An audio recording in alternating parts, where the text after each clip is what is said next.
Ես ողջունում եմ Գործարար ալիքին միացած մեր բոլոր լսողներին եւ դիտողներին, հիշեցնում, որ մեզ լսում եք 106 եւ 5 հաճախականությամբ։ Իհարկե, մեր բոլոր հաղորդումները կարող եք նաեւ թվային հարթակներում դիտել։ Այս պահին ցանցի մարտիկ հաղորդումն ենք մենք սկսում, մեր տաղավարում Կամիլա Ահարոնյանն է, ինֆլուենսեր եւ բլոգեր։ Կամիլա ջան, բարի օր։ Ողջույն։ Շատ ուրախ եմ, որ դուք ժամանակ գտաք ու այսօր մեզ մոտ եք, հետաքրքիր ու տարբերվող եք էկրաններից այն կողմ, հիմա փորձենք բացահայտել նաեւ այս կողմում ինչպիսին եք, բայց ուզում եմ դուք ձեզ ներկայացնեք նախ եւ առաջ, ինչպիսին եք դուք ձեզ տեսնում, ով է Կամիլան եւ ով է, ինչպես է ներկայանում նա, դուք ինչպես եք դիրքավորում ձեզ։ Երևի թե իմ կյանքի մեծագույն առաքելությունը սիրել կենդանիներին եւ տարածել կենդանասիրությունը, թերևս գոնե Հայաստանում։ Դեռ այդ հնարավորությունը ունեմ, բայց որպես մարդ երևի թե ավելի լայնամասշտաբ որ ներկայացնեմ, մարդ ով հումորի մեծագույն սիրահար է, կյանքին նայում է մաքսիմալ թեթև եւ վառ աչքերով եւ փորձում այդ ամենը ցույց տալ նաեւ մարդասիրության մասին չմոռանալով, որովհետեւ այն մարդը, որ կենդանասեր է, միանշանակ նաեւ մարդասեր է։ Այո։ Ավելի շատ այո։ Այ միանգամից դուք ձեզ ներկայացրեցիք կենդանիների հետ ասոցացնելով, առաջին խոսքը հենց դրանով էր։ Միշտ եք այդքան կենդանասեր եղել, թե ինչ որ մի պահի, ինչ որ իրադարձություն։ Ես ասում եմ, որ դա գեներով է գալիս։ Երբ ասում են, որ տարիքից սկսվեց կենդանասիրությունը, առհասարակ բոլոր կենդանիների հանդեպ է, բայց քանի որ ընդունված է ընտանի կենդանիներ պահել շուն կատու, ես շների մասով եմ, սիրում եմ, խենթանում եմ շների համար։ Փոքր տարիքից է, հայրիկս թույլ չէր տալիս մենք շուն ունենայինք ես ու քույրիկս, բայց բոլորս սիրում էինք։ Բայց հետո հայրիկն է, չէ, որ հայրիկից է իհարկե, հայրիկ այդ շղթան ստեղծվելու նախաձեռնողը, ամենամեծ սերը հայրիկից է, ես որ ասում գեներով հենց պապայիս էլ նկատի ունեմ, այն հոգատարությունը, այն բարությունը, մեծահոգությունը, որը որ կա իմ մեջ, դա միանշանակ իմ հայրիկից է ու տատիկիցս հայրական կողմից, ցավոք տատիկս վաղ չվիճակվեց նրան տեսնել մեր շունիկներին, շուտ է մահացել, բայց խենթանում էր նույնպես կենդանիների համար, հայրիկս փոքր տարիքում շունիկա ունեցել, որին որ ծնողները նվիրել են ուրիշին չկարողանալով պահել, որովհետև 50 տարի առաջ կյանքը ուրիշ էր։ Չկար հնարավորություններ բնակարանում պահելու եւ այդ մենտալիտետը չկար կենդանիների հանդեպ սերը, հոգատարությունը մարդիկ միշտ վախենում էին։ Դա է պատճառը եղել, որ միշտ դեմ է եղել ձեր հայրը։ Չէ, բացարձակ։ Դե մեր պատասխանատվության պատճառով, երբ մենք դեռ փոքր էինք ես ու քույրիկս, ասում էր, որ ես աշխատում եմ եւ ես չեմ կարող ժամանակ տրամադրել։ Դուք կմեծանաք, երբ որ կկարողանաք հոգսը ինձ հետ կիսել, թե ժամանակային, թե ֆինանսական, բնականաբար կենդանի պահելը հսկայական ֆինանս է պահանջում։ Չի կարելի վերաբերվել, որ ուղակի կենդանի է, ընդհանրապես պետք է կերակրես եւ այլն։ Պատասխանատվությունը ամեն մեկը չպիտի այդ պատասխանատվությունը վերցնի, էլի, եւ ամեն մեկը չի կարող։ Համաձայն եմ։ Այն պահը, որ որոշեցիք, որ 7 շունիկներ պիտի ունենաք։ Առաջին շունիկը ոնց որ թե ցեղական շունիկն է, որը եղել է դրանից հետո արդեն փողոցից ворթեգրել եք մյուսներին։ Ինչպես եղավ այդ որոշումը։ Այո։ Ցեղականից ոչ ցեղական շունիկին նվեր ենք ստացել իրականում։ Իմ շատ մտերիմ ընկերուհու Ձաքուկն է եղել, նվիրել է մեզ տուփով, այդ տուփը մինչև հիմա պահել եմ, փոքրիկ կար միշտ տուփը, որ մոլին հիմա անգամ թաթիկները միայն կտեղավորվի մեջը։ Երջանկություն էր մեր տանը, բայց աննկարագրելի վախ էր։ Մենք չգիտեինք այդ փոքրիկ փափուկ էակին ինչպես պետք է խնամել, ոնց կերակրել, գիշերը քնացնել եւ նման բաներ։ Եթե մենք նվեր չստանայինք, ես վստահ եմ, որ ժամանակի ընթացքում մենք կворթեգրեինք էլի կամ կացարանից կամ դրսից, որովհետեւ մեր հետագա բոլոր շունիկները բախտի բերմամբ կամ պատահմամբ են հայտնվել մեր ընտանիքում։ Այսինքն մենք մտադրված չենք, վայ գնանք այսօր դրսից շուն վերցնենք, չէ՞ փնտրեք գտնենք, հա։ Մեր բակի, առաջ մենք բնակարանում էինք ապրում եւ մեր բակի կենդանիներն են, մեր բակի շունիկներն են, մի ընտանիք է, այսինքն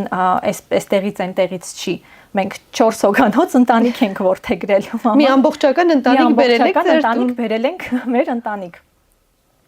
Առաջին շունը դրսից երբ մենք վերցրինք, գտել է իմ շունը, իմ մոլին, իմ ցեղական շունն է գտել։ Պապաս մոլի հետ զբոսնելիս է եղել, երբ մեքենան խփել է շանը։ Բնականաբար անցել գնացել է, ես իմ կյանքում մի անգամ է դեպք եղել, երբ մեքենան խփել է ու կանգնել է, բայց էլի ոչինչ չի ձեռնարկել, գնացել է, մենք ենք շանը բժշկի տարել, հիմնականում վարորդները խուճապի են մատնվում, կամ ուղղակի չեն կարծում, որ հա, անտարբերությունն է։ Երբեմն որ անգամ մարդու են մեքենայով հարվածում գնում են, ինչի մասն է խոսքը գնում, կենթանուն բնականաբար կթողնեն ու կթողնեն։ Մենք տարանք, բուժեցինք, ցավոք ոտիկը չկարողացան փրկել բժիշկները, բժշկի մեղավորությամբ էր եղել, բայց դա լրիվ ուրիշ պատմություն է։ Շունիկը հաշմանդամ է, 3 ոտք ունի, բայց լիարժեք երջանիկ կյանքով է ապրում եւ մեր առաջին փորձն էր վերցնել արդեն իսկ կայացած շուն ինչ որ չափով, ձակուկ չէր, միջև 1 տարեկան էր, դե տարիքը հստակ բնականաբար չես իմանում երբեք։ Բոլորի փաստաթղթերում մոտավոր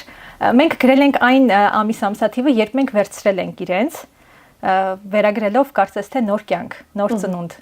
որովհետև շունը դրսից դեպի տուն լիարժեք նոր կյանք է մտնում, նոր փուլ է մտնում։ Համերաշխ են շունիկները տանը։ Իդեալական համերաշխություն է, քանի որ ընտանիք են, այսինքն մաման իր 3 ձագերի հետ էր, մեծ իր ձագերը իրանից մեծ են հիմա չափերով, սիրում են, պաշտում են իրար, ամբողջ օրը սիրում են իրենց մամային, մյուս շուներին, բայց միևնույն է մենք սովորեցրել ենք, երբ որ մենք այդ փոքրիկ շանը արդեն հաշմանդամ վիճակում վիրահատված բերեցինք տուն, իմ շունը սկսեց նեղանալ մեզնից, որովհետև խասկին ունի շատ էգոիստ բնավորություն, չէր հարմարվում, բայց մի փոքր ժամանակ հետո շունը 3 վիրահատություն ա տարել, վերջին վիրահատության ժամանակ, որ արդեն լիարժեք բերեցինք տուն, հասկանում էր, որ շունը լավ չի զգում իրան այդ փոքրիկ մեգին, իմ կովիկն է, անգլիական կովիկի նկարազարդում կա վրան, բուտավոր շունիկա ու բավականին գեր է, մենք իրան կովիկ ենք ասում, երբ որ մեգին արդեն եկել էր լիարժեք տուն, վատ վիճակում, արյան վարակում էր ստացել, ոտիկը ամպուտացվել էր, լավ չէր շունը, շատ թույլ վիճակում էր, մոլին իր խաղալիքները հերթով բերում էր ու տալիս էր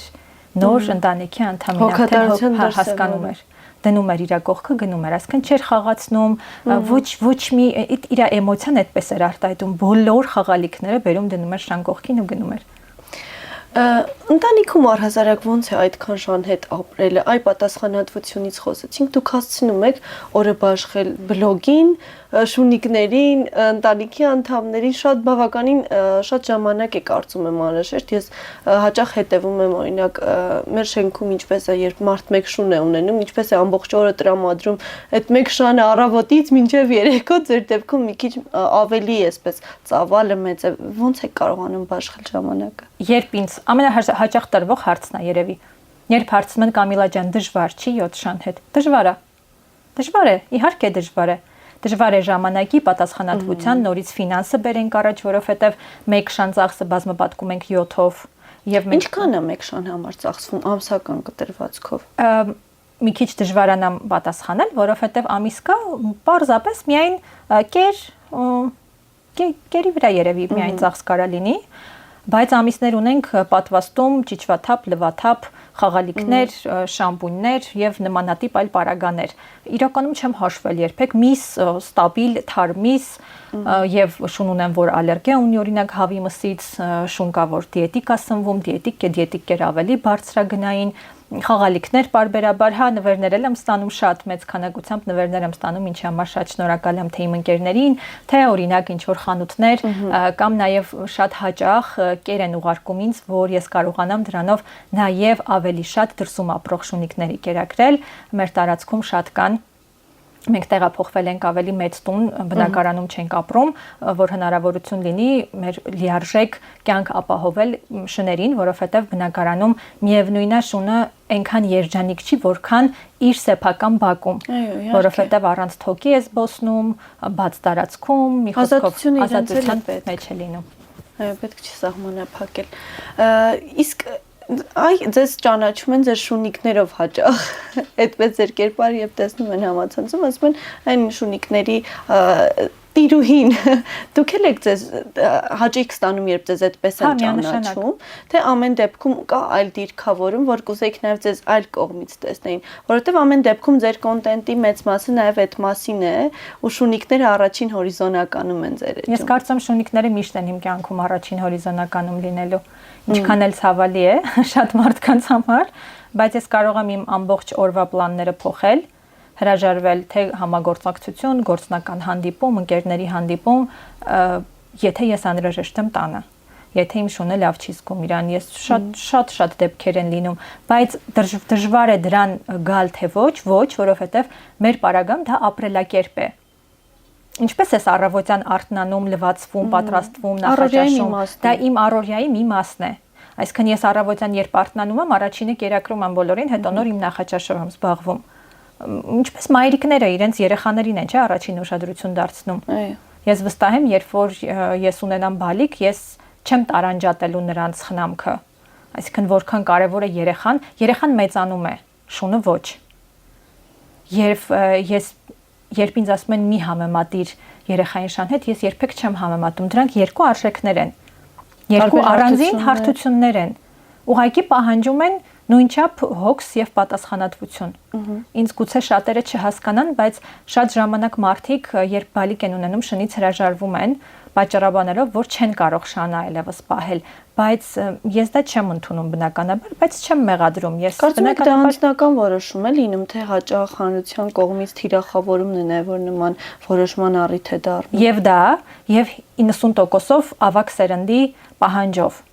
որովհետեւ մեծ սերունդը չի ընկալում։ Իմ տատիկը երկար տարիներ չէր գալիս մեր տուն, քանի որ չէր սիրում շուն։ Ինչպես լուծեցիք հարցը։ Չլուծվեց հարցը։ Ինչեւ հիմա լուծված չէ։ Շատերը վստահաբար քննադատում են ձեզ։ Չի եղել, որ իսկապես ահավոր նեղվեք, վիրավորվեք այդ քննադատություններից, թե ամեն դեպքում բացատրում եք մարդկանց եւ հարկ եք համարում բացատրել ամեն անգամ, ո՞նց եք վարվում այդ դեպքերում։ Շատ հաճախ չեմ բացատրում, որովհետև ես չեմ անում այն ամեն ինչը, ինչ անում եմ, չեմ անում մարդկանց համար։ Ես անում եմ ինձ համար եւ իմ կենդանիների։ Ես երբ որ դրսում ինչ որ X շանը օգնում եմ կամ կերակրում եմ եւ դա ցույց եմ տալիս,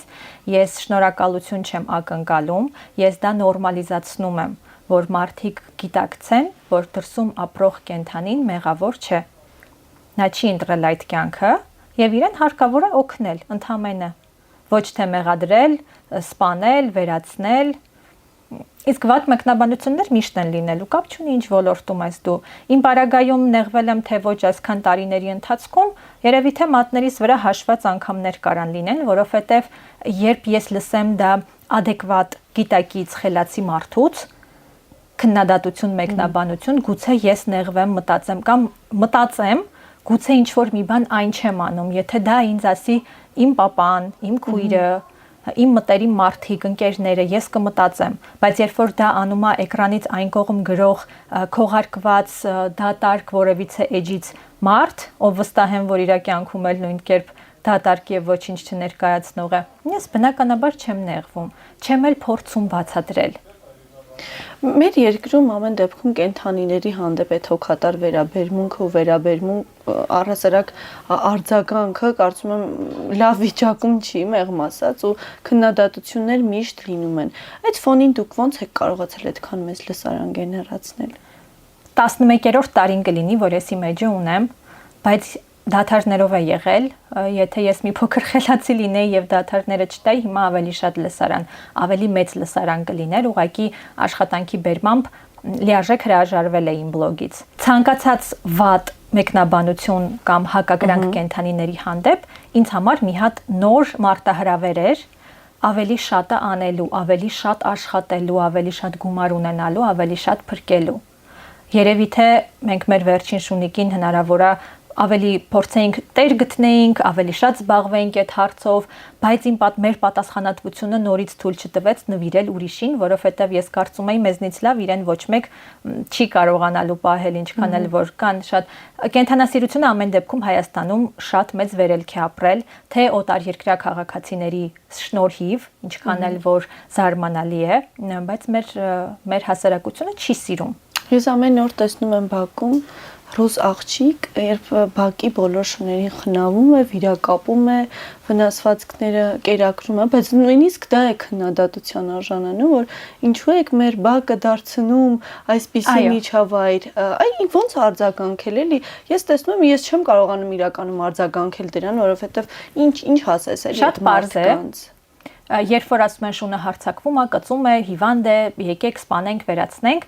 ես ասում եմ, ես կերակրում եմ, որովհետև կուրտ շունը երբեք վնաս չի տալու մարդուն։ Այսինքն շունը ինչի է ագրեսիվ դառնում, երբ իրեն հարվածում են, խփում են, նեղացնում, ցավեցնում, եւ երբ ուտելիք չի ունենում, մրսում է, հիվանդանում է, այսինքն հիմնականում օգնություն է խնդրում, կամ երբ որ անգամ իսկ կծման, հարձակման դեպքեր են գրանցվում, դրանք իրենց պատճառները ունեն, որը որ միանշանակ 100%-անոց մարդու գործոնն է։ Այսինքն մենք հետո եթե համեմատենք, գուցե սրան էլ վատ արձագանք են մարդիկ, եթե մարդկանց հետ համեմատենք, բոլոր մարդիկ էլ սխալներ անում են, շատ հաճախ վիրավորում են դիմացինին, նեղացնում են անպատճառ, ու կենթանին էլ,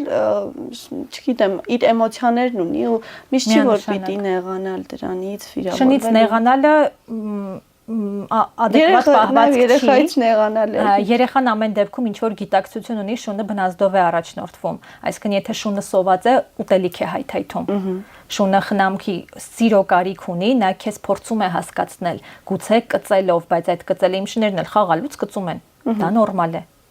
Նորմալ է երեխաների հետ թողնել կենթանիներին, եթե շունը պատվաստված եւ ճիճվաթափ արտաքին ներքին պարազիտներից ազատված է, շունը երբեք սա պաշտոնապես կարող եմ հայտարարել բոլոր աշխարհի բոլոր բժիշկների ցուցմամբ,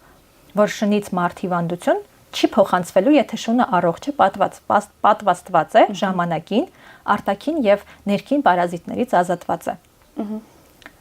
Գրքին գալիս են պատասխանատվության դաշտ, թե դեռ ինչպես է հոգ տանում, ինչպես է այդ հարցերին վերաբերում։ Իսկ ինչ վերաբերում է հարևանների վատ արձագանքին, երբ մենք բնակարանում էինք ապրում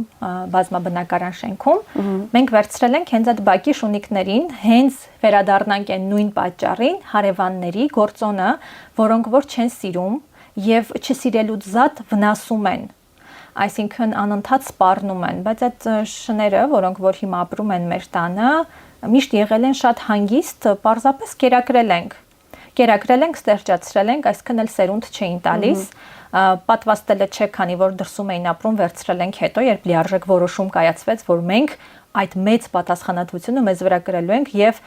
4 շուն ենք միանգամից վերցնելու, դա հեշտ չէր, դա շատ դժվար էր։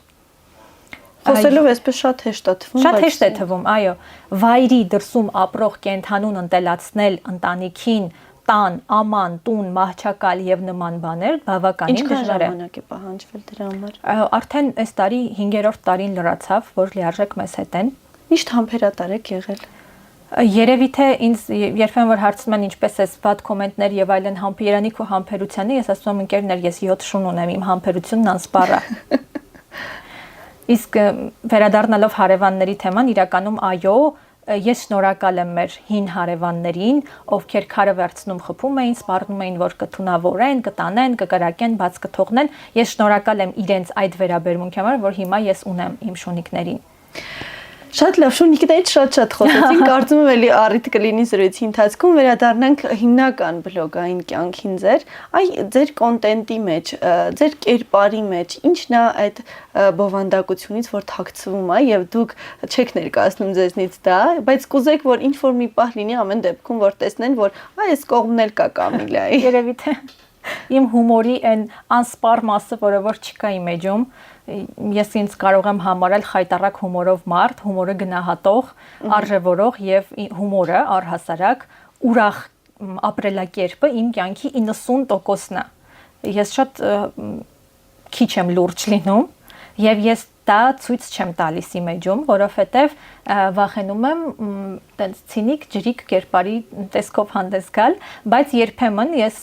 հումորային կոնտենտ կա ամեն դեպքում իմեջում։ Ես անհնար է դա թաքցնել, անգամ այն ամենասուր նույնիսկ սարկազմով, չէ՞։ Այ հենց դրա մասին է խոսքը, իմ մոտ սարկազմիկ եւ սև հումորը գերակշռում է, եւ շատ ժամանակ մարդիկ չեն հասկանում։ Ես իմ էջի շնորհիվ հասկացել եմ, որ շատ մարդիկ հումորից զուրկ են եւ վիրավորվում, նեղանում են։ Բայց հումորը կյանքի կարևորագույն կետերից է եւ նաեւ ընկալելը ոչ միայն դրանով սպառվել։ Պետք է ընկալել։ Ես միշտ ասում եմ բարձր ինտելեկտով մարդիկ են միայն ընկալում, հատկապես սև հումորը, չեմ վիրավորում ոչ ոքի, բայց երբեմն երբ ուզում եմ հենց այդ հումորը անել, բնականաբար առանց վիրավորանքների, առանց նեղացնելու որևէ մեկին ուզում անեմ, հասկանամ անեմ, հետո արդյունքում չանելու վրա եմ ֆիքսում։ Ամեն դեպքում չկա ինչ-որ ֆորմատ մտքում, որ նորություն կլինի եւ ձեր էջում կարող ենք շուտով տեսնել։ Նորություն ուզում եմ կենթանասիրությունն ավելի խորացնել, որովհետեւ իմեջը վերլուծելիս ինձ վերագրել էին 6 թե մինչև 10% էր կենթայիների հետ կապված ինֆոն իմեջում։ Դա եւ լավ է եւ վատ, որովհետեւ շատ մարդիկ հետևում են ինձ համար, ոչ թե շների, եւ ես միշտ ասում եմ իմեջը իմ մասին է։ Իմ եւ իմ կենթանիների, իմ եւ իմ պապայի, իմ եւ իմ ընտանիքի մյուս անդամների, իմ եւ իմ սիրելիի, որը որ փորձում եմ քիչ ներկայացնել, բայց միևնույն է չի ստացվում, քանի որ մենք ամբողջ օրը միասին ենք եւ ինչ խուսափելը անհնարին է։ Շատ են պահանջները լսարանի կողմից, որ ընտանիքից այս հատվածը ցույց տվեք, որ ցավոք այո, մարդկանց հետաքրքիր է կենցաղ, որը որ չկա իմեջում։ Ոնց եք կարողանում բալանս պահել, ոնց եք կարողանում մերժել ամեն դեպքում, որովհետև շատերը զոհ են գնում, ասում են մեծ լսարան ունենան, ոչինչ դե ես էլ կներկայացնեմ, ոչինչ այս մասին էլ կխոսեմ ու այդտեղ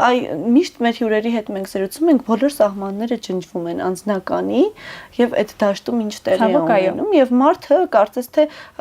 ձուլվում է այդ ամենի հետ, ոնց եք դուք։ Ամեն դեպքում ներկայացնողը ես եմ Եվ եթե X մարդկանց դուր չի գալիս, իրենք ազատ են իրենց ընտրության մեջ։ Ես հստակ եմ։ Ես հստակ գիտեմ ինչն է թույլատրելի, ինչը չէ։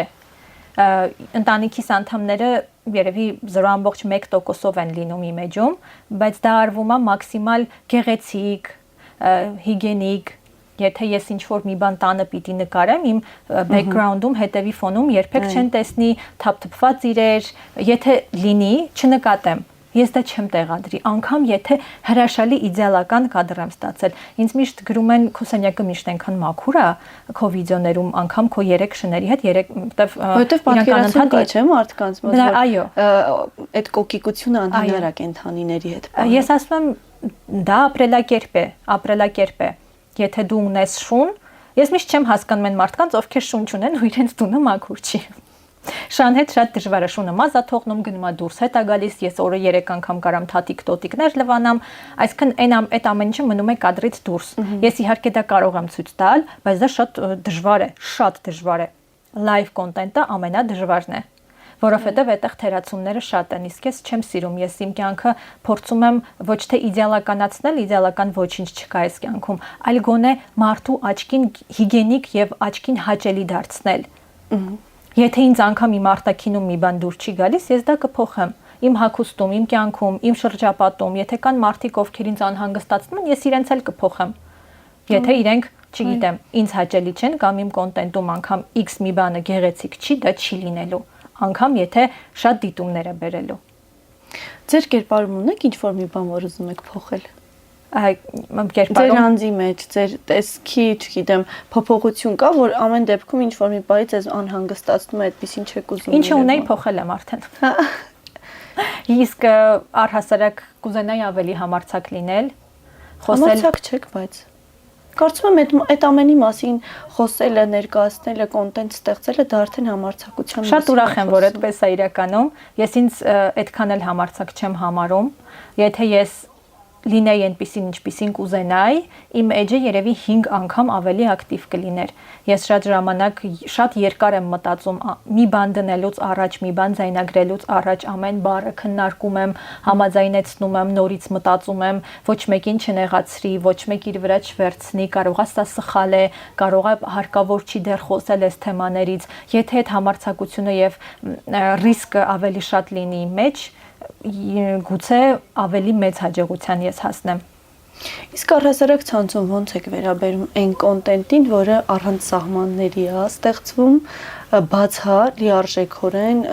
տեսանելի են այդ մարդու թե անձնական կյանքը, թե տեսակը բոլոր կողմերից, այդ դա էլ է, չէ՞, միշտ քննադատվում եւ հաճախ նաեւ գրեհի կա նայվում, ոնց կարելի է գեղեցիկ տեսքի բերել այս դաշտը, որպես ինքը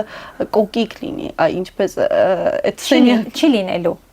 Յուրաքանչյուր մարդ ունի ընտրության հնարավորություն։ Նա ընտրում է լինել այդպեսին ցույց տալ դա, ես ընտրում եմ դա նայել, թե ոչ։ Ընդհանրապես այդքանը, եթե ինձ դուր չի գալիս, ես չեմ նայում։ Ես չեմ վատաբանում, չեմ մեկնաբանում։ Ինչպես բոլորին երևի թե հետաքրքիր է ինձ շատ ժամանակ ինձ հետաքրքիր է լինում հենց ուրիշի կենցաղը, ուրիշի կյանքը, հարաբերությունները, հագուկապը, առօրյան, ուր գնաց, ինչ արեց, բայց մատների վրա հաշված մարդկանց, թե կլինի դա արտիստ, որովհետև ես սիրում եմ հենց այդ արտիստին, ես ուզում եմ իրա կեցված նայել։ Դե օրինակելի մարդկանց պիտի նայել այդ ամեն ինչ հաջող ստանալու համար։ Համաձայն եմ, բայց ես անգամ հետևում եմ արտասահմանյան X բլոգերների, որոնք ոչ մի հետաքրքրություն, ոչ մի առանձնահատկություն չունեն, ինձ ուղակի դուր է գալիս։ Այսինքն ես եմ ընտրողը միևնույն է, ես սպառեմ գրագետ գեղեցիկ կոնտենտ, թե հենց այն առօրյա ավելի հավես, թեթև, երբեմն այնքան ծանրաբեռնված ես լինում, որ ոչինչ չես ուզում անել, բայց ուզում ես մի բան թերթես։ Դա կլինի TikTok-ով վիդեոներ, Instagram-ով, թե կլինի ինչ-որ սերիալ,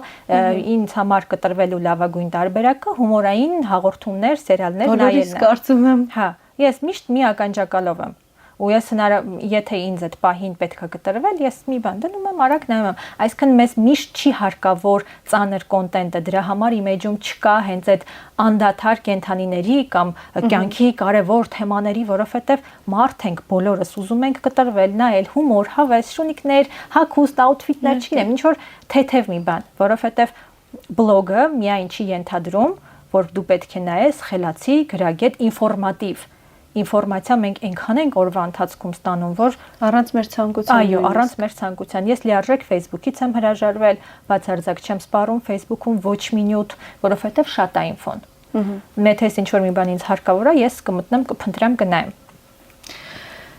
Ձեզ սիրում են։ Դուք էլ եք օրինակելի, որովհետև ես ձեր էջն էի նայում, բավականին շատ այսպես գեղեցիկ մեկնաբանություններ են գրում, երևում է, որ ձեզ ամեն դեպքում սիրում են։ Կարծում եք, որ այն կերպարը, որը կա, իսկապես օրինակելի, այ օրինակներից խոսեցինք, թե դուք ձեզ ամեն դեպքում օրինակելի չեք համարում։ Համարձակ եղեք եւ ճիշտը ասեք։ Ես ասես չհնչեմ, բայց այո, ես փորձում եմ ամեն դեպքում։ Երբեմն վատն եմ ստանում, բայց ես նկատել եմ, որ հիմնականում լավն եմ ստանում։ Ես նաև տալիս եմ լավը։ Ինձ հսկայական ժամանակ տրամադրում եմ իմ առօրյայից, որ պատասխանեմ բոլոր լավ գրվածքներին։ Վատերին գուցե անտեսեմ, կամ եթե շատ սրտից դիպ չեն պատասխանեմ, բայց ես ինչպիսին կամ էջում, այդպիսին ռեալ կյանքում, երբ ինձ մոտենում են, իրենք նույն կերպ ստանալու են այդ դրականը ինձնից։ Մի անգամ այս վերջերս շատ հոգնած էի, ուշ ժամի էր, մի աղջիկ էր մոտեցել, չեմ հիշում ինչից էի, տխուր էի, նեղված էի, sense կիսա լացած տխուր վիճակում էի, մոտեցավ, շատ լավ բաներ ասեց, չէի կարողանում լիարժեք այդ էմոցիաները իրեն տալ, թե ինչքան շնորհակալ եմ, ինչքան հաճելի է, ու մութ ժամ էր, լավ չէի տեսնում, ու զարմացա ոնց է ինձ նկատել։ Մի խոսքով հետո ինձ գրել էր այդ աղջիկը ու ես այնքան էի նեղվել, որ ես չեմ կարողացել լիարժեք իրեն համապատասխան էմոցիան տամ, ես 3 րոպեանոց ձայնային եմ ուղարկել, չգիտեմ ոնց գտա, ինքն ինձ գտավ ես իրեն, ասացի, որ ես այդպիսին չեմ, իր ռեալ կյանքում ես այդպիսին չեմ, ուղակի տխուր էի, նեղված էի, հոգնած էի, վայ Կամիլա ջան, ես գիտեմ, ես ձեզ էլի եմ տեսել, ես հասկանում եմ, այսինքն երբեմն դու ուզում ես տաս այդ դրականը մարդկանց, որովհետև ես հարգում եմ իրենց ժամանակը, որը իրենք տրամադրում են ինձ, ես էլ իմ ժամանակից ու էմոցիայից եմ փորձում տալ, գրեթե բոլորին։ Եթե հնարավոր չի լինում, ես ներողություն եմ երբեմն սթորիներով խնդրում, որ ընկերներ ջան, չեմ հասցնում, բայց շնորհակալ եմ։ Կարծում եմ գնահատվում է դա։ Ես էլ եմ կարծում։ Կամիլա ջան, իսկ սեր շունիկներից որ մեկը կցանկանա, օրինակ բլոգ վարել, ով է ավելի ակտիվը շունիկների մեջից, որ եթե պատկերացնենք իրեն այդ դաշտում, վստահաբար ինքը բլոգեր Կամիլա ձեռք կլինի։ Իմ էջի ամենամեծ հումորն է, ինչ են քո շունիկները միշտ քնած ու անկեղծ ալարկոտ են, երևի թե ոչ ոք, սենց միտեղ հենվեն, քնեն, միշտ մեկ-մեկն անհանգստանում էի, հեշտացնում են, անհանգստանում է, ասում էի հանկարծ չմտածեն էլի, ինչ որ վատ են իրենց զգում կամ հիվանդ են իմ կենթայիները, որ միշտ քնած են, որտեվ հետևի ֆոնում մահճակալիս միշտ քնած են։ Ես վիդեո եմ ձայնագրում, խոսում եմ, չգիտեմ, սենց բան եմ պատմում, իրանք քնած են։ Ու միշտ գրում, գովազդ եմ տեղադրում, ենթադրենք, լուրջ, որ պետքա դրան պատասխան գրում են, վայ ինչ լավն է Տոմիկը հետևը քնած։ Միշտ այդ իմ հաջողության գրավականը, ես ասում եմ, իմ կենթանիներն են, իրենք ինձ միշտ հաջողություն են իրենք։ Չէ։ Դե բալանսը պահվում է երևի, պիտի ինչ-որ չափով դա լինի։ Ինչ-որ բան կա, որ կուզեք ձեր հետևորդներին ասել կամ առհասարակ մեր հանրությանը, որ ինչ-որ մի բանից միշտ նեղվում եք, դժգոհ եք կամ սեր կա, որ ուզում եք փոխանցել։ Իրականում այն կարգավիճակում, որ ես հիմա եմ, այն սերն ու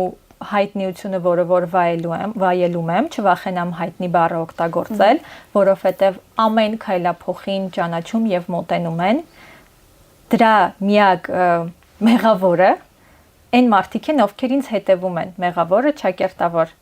Եվ դրա համար ես շատ շնորհակալ եմ։ Շնորհակալ եմ անծանոթ մարդկանց։ Իրենց սիրո շնորհիվ ես հասել եմ ամեն ինչի, ինչ որ հիմա ունեմ։ Ես ամեն օր արթնանում եմ, ես լիարժեք բավարարված եմ իմ կյանքից։ Եվ դա անծանոթ մարդկանց շնորհիվ է լինում շատ հաճախ։ Ես ինձ սիրված եմ զգում,